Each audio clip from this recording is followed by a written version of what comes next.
Salut les petites loutres, je vous retrouve aujourd'hui pour un résumé spoilant. Pour ceux qui ne connaissent pas le concept des résumés spoilants, ce sont des résumés où je vous raconte l'histoire d'un livre de A à Z, du début à la fin.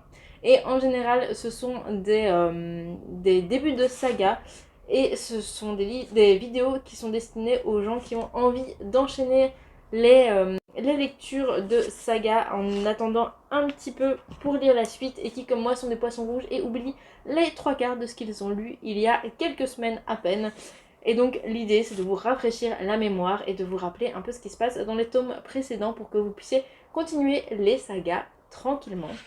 Et aujourd'hui je vais vous raconter l'histoire de Vampiria America, le tome 2, le tombeau des étoiles, pour que vous puissiez enchaîner avec le dernier tome de cette saga qui est déjà sorti. Je suis un peu en retard pour vous faire le résumé spoilant, mais en tout cas je vous le fais, j'essaye de rattraper ce retard le plus vite possible. Donc je prends mes notes sur Vampiria le tome 5 et c'est parti. Donc on va retrouver nos 5 Desperados encore en vie qui tentent de rejoindre Santa Fe, là où la fronde se cache. Après de nombreuses péripéties et attaques, ils y arrivent, mais une attaque surprise d'Alexandre de Mortange, cherchant à attraper Raphaël, va venir décimer la fronde. Dès lors, les Desperados vont se séparer en deux équipes. On va avoir Sterling Ringdus, Waya, Archer et Annabelle qui vont partir à la recherche d'Arrow, la sœur d'Archer, afin de rallier les sorcières à leur cause. On va avoir Désiré, Raphaël et Naoko qui vont tenter de mener la fronde en lieu sûr. Le premier groupe se verra encore divisé. Sterling et Annabelle partiront de leur côté pour essayer d'amadouer le Seigneur des Ténèbres et de le prévenir d'une attaque imminente, mettant également en danger les Desperados. Une fois arrivés au palais du roi des Ténèbres, ceux-ci se séparent. Annabelle réussit à convaincre le roi d'une attaque imminente de l'Espagne, ce qui leur permettra de sauver les Desperados. Elle se rapproche alors de Diane, dont elle est secrètement jalouse. De Diane ? Je sais plus si c'est son nom. En tout cas, elle se rapproche proche de Jeanne, donc qui est l'écuyère du roi, dont elle est secrètement jalouse, puisqu'elle est amoureuse de Sterling.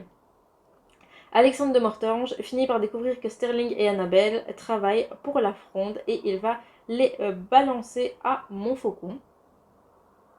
Waya réussit quant à lui à convaincre différents peuples de se joindre à leur cause, après bien des épreuves. On passe maintenant au voyage de Désiré et Raphaël. Durant leur voyage, la malbouche de Naoko se réveille et dévore une des frondeuses.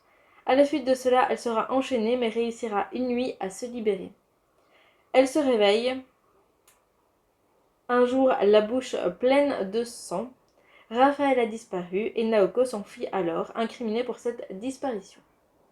Arrow, sorcière et vampire, est quant à elle retenue prisonnière par Hyacinthe de Rocaille.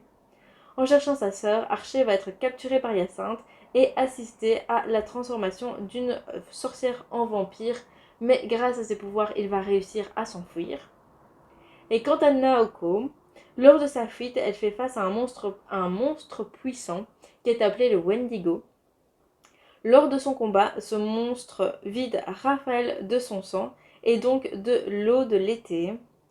C'est-à-dire qu'il va être vidé de la malédiction qu'il avait subie dans les tomes précédents, qui je pense n'étaient pas les vampires américains, mais encore avant. Par chance, Naoko le sauve en tuant à son tour le monstre et en se nourrissant de lui. Cela a pour effet de rendre ses sentiments à Raphaël et de faire taire, grâce à l'eau de l'été, la malbouche. Et Naoko se retrouve alors à la tête d'une armée d'abominations, dont elle va se servir pour sauver Désirée, qui est en fait enceinte d'Archer, et les autres frondeurs d'une attaque de vampires. Et voilà comment se termine ce tome 2 et dernier de la duologie de Vampiria America. N'hésitez pas à me dire si la vidéo vous a été utile en commentaire. N'hésitez pas à vous abonner à la chaîne si ce n'est pas encore fait. Et moi, je vous embrasse et je vous dis à la prochaine fois.